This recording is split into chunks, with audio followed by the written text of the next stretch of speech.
fate of some 1.2 million KCPE candidates and 700,000 KCSE candidates hangs precariously in the balance. In all, about 15 million learners who should be in school or college are at home. While it is possible to appreciate the fears that led to the rushed closure of institutions of learning, it is difficult to come to terms with the reality that the Ministry of Education is this far still sending out speculative messages on the fate of learning, and especially on this year's KCPE and KCSE examinations. Jogo House, the Teachers Service Commission, the teachers' unions, and the Kenya National Examinations Council must constitute a team to plan what is to be done about education going forward. They will also need to work with high-level representation from the Ministry of Health and the Treasury. The state of the art in education is extremely worrying at present. Some schools, colleges, and universities have been earmarked as isolation centers for COVID-19. Going forward, teachers, learners, parents, and other stakeholders must be assisted to return to those places after they have reverted to their usual identity as normal centers of learning. There is need for a clear strategic approach to counseling and removal of stigma ahead of reopening of these places as institutions of learning.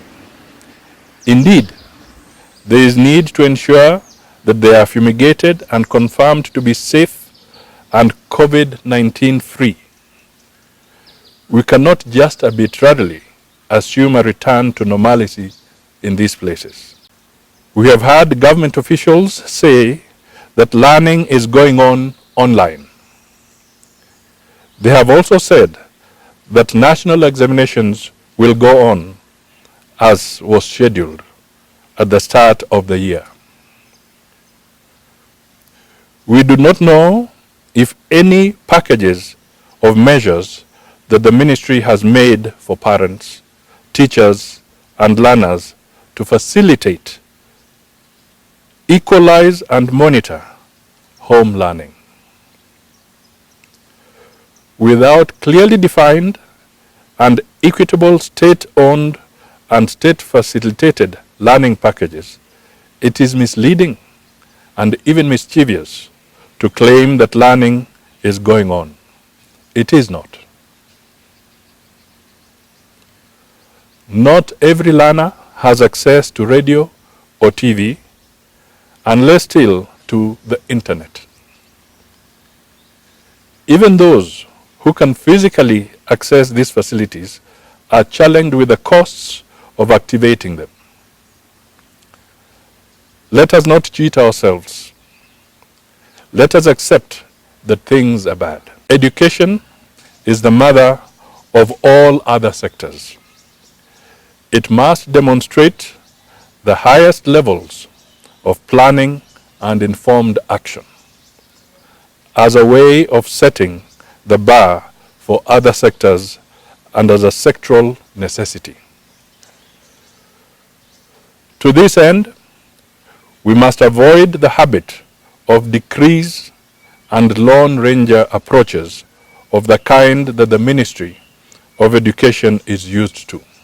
Let us accept that things are bad, indeed very bad, and that we may need to take some very drastic decisions about education, but which decisions are good and necessary for the country in the long term. Syllabuses have not been covered and may not be covered.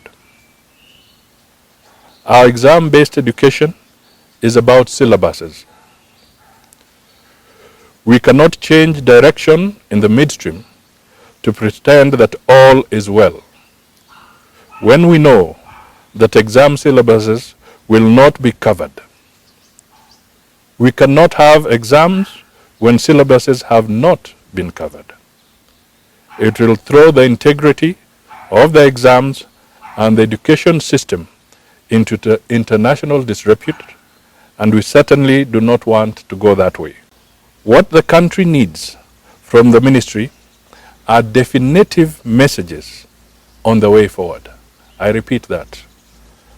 What the country needs from the ministry are definitive messages on the way forward.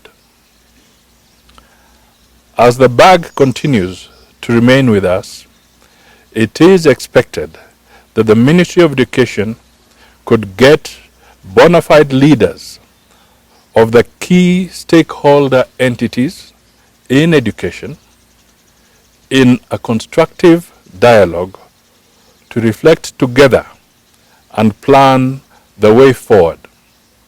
So far, the Ministry of Education has only made random and ad hoc pronouncements.